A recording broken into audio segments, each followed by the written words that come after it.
মোহাম্মদপুরে থাই and Chinese রেস্টুরেন্টের কথা চিন্তা করলে প্রথমে দুইটা নাম আমার মাথায় আসে। একটা হচ্ছে গ্র্যান্ড প্রিন্স আর একটা হচ্ছে চিলিস। সেদিন আমার জন্মদিন ছিল, তাই আমরা চিলিসে গিয়েছিলাম।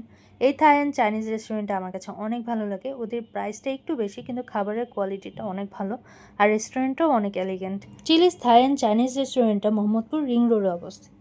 হ্যালো, আসসালামু আলাইকুম, আমি ইসরাত। আশা করি আপনারা সবাই ভালো আছেন।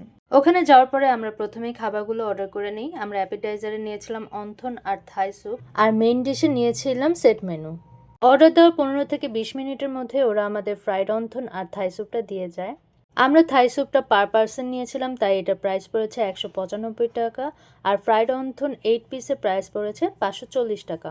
ওদের ফ্রাইড অন্থনটা অনেক বেশি ক্রিসপি ছিল এবং থাই স্যুপের মধ্যে অনেকগুলো চিকেন আর চিংড়ি দেওয়াতে এগুলো খেতে কিন্তু অনেক বেশি মজা লাগছিল।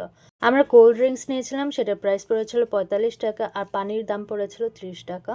আমাদের অ্যাপিটাইজার খাওয়া শেষ হয়ে গেলে ওরা আমাদেরকে আমাদের মেইন ডিশটা দিয়ে যায়। আমাদের সেট মেনুর প্রাইসটা ছিল 715 টাকা। এখানে chicken fried rice, chicken chilli onion, prawn mushroom আর ফিশ কেক ছিল। ওভারঅল সেট মেনুর সবগুলো আইটেমই অনেক মজার ছিল। প্রন মাশরুমে ওরা চাটা চিংড়ি দিয়েছিল, আর গ্রেভিটা সুইট অ্যান্ড সাওয়ার হওয়াতে বেশ মজার লাগছিল। ফিশ কেকটাও বেশ মজার, কিন্তু সেট মেনুর প্রাইসটা আমার কাছে পার্সোনালি অনেক বেশি মনে হয়েছে। আমাদের খাওয়া শেষ হয়ে যাওয়ার পরে ওরা আমাদের কমপ্লিমেন্টারি ধনিয়া আর টুথপিক দিয়ে যায়। That's it for today. আল্লাহ হাফেজ।